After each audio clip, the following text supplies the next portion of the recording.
Hello friends, আমি চলে এসেছি তোমাদের সবার সাথে আড্ডা মারার জন্য কোরা পাখি সিরিয়ালের আপডেট নিয়ে। তো কোরা পাখি সিরিয়ালটায় কিন্তু এখন দেখা যাচ্ছে যে এখন কিন্তু দেবদূত বনেসিনা সে বলছে যে তাকে ডিসচার্জ করার জন্য যেন তার মেয়ে আমন আসে, কিন্তু আমন সেদিনকে আসে না। রিসেপশনে যেহেতু মিমির নাম্বার দেওয়া ছিল, মানে দেবদূত বনেসিনার বর্তমান স্ত্রীর নাম্বার দেওয়া ছিল, তাই তাকে ফোন করা হয় এবং দেবদূত বনেসিনাকে নিয়ে যেতে বলা হয়।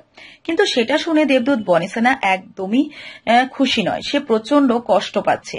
কারণ তার আশা ছিল যে এবার হয়তো সবকিছু ঠিক হয়ে যাবে।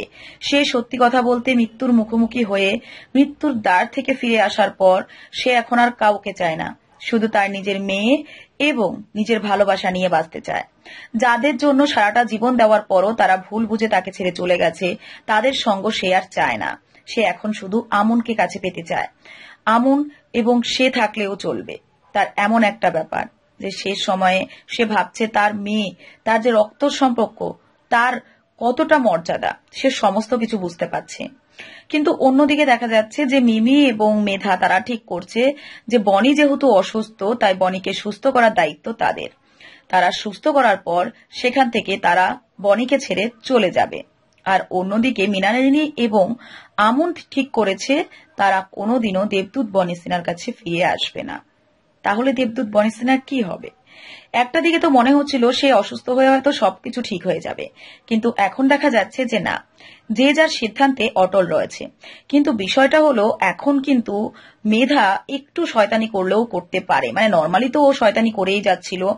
এখন মেধার পায়ের তলার মাটি যখন সরে যাচ্ছে, যখন তার বাবার আশ্রয়টুকু তার মাথার ওপর ছিল, কোনো কিছুর প্রয়োজন ছিল না, এখন তার বাবার আশ্রয়টুকুও তার মাথা থেকে চলে যাচ্ছে, সেটা কি সে মেনে নিতে পারবে?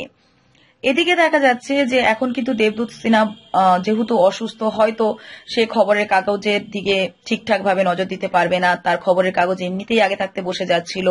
তো এখন কি আমন এসে সেই অফিসের দায়িত্ব নেবে? আর তখন কি অশান্তি আরো প্রবল বাড়বে? কারণ মেধা কোনোদিনও এই অফিসের কাজকর্মের দিকে ইন্টারেস্টেড ছিল না।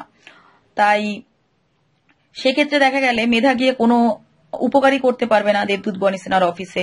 হয়তো দেবদূত বনেসিনা আমনকে রিকোয়েস্ট করবে যে তুই এসে অফিসের হালটা ধর, আমার এই অবস্থা, আমি এখন যেতে পারছি না, আমি তোর বাবা, তোর কাছে এই অনুরোধটুকু করছি, তুই এটা কর।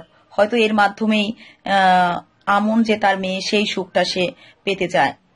কিন্তু সেটা কি হবে? সেটা কি মেধা কোনোভাবে হতে দেবে?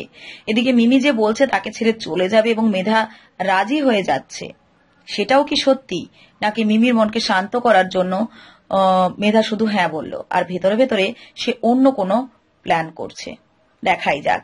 কারণ দেবদূত বনেসিনা কিন্তু অলরেডি মেনে নিয়েছে যে আমন তার সন্তান, আর এদিকে অঙ্কুরও কিন্তু আমনের কাছে ফিরে আসতে চাইছে।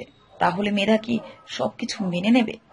দেখতে থাকুন এবং পরবর্তী আপডেটের জন্য আমার এই চ্যানেলটাকে সাবস্ক্রাইব করুন। ভিডিওটি ভালো লাগলে অবশ্যই একটা লাইক এবং শেয়ার করুন, কমেন্ট করতে কিন্তু ভুলবেন না।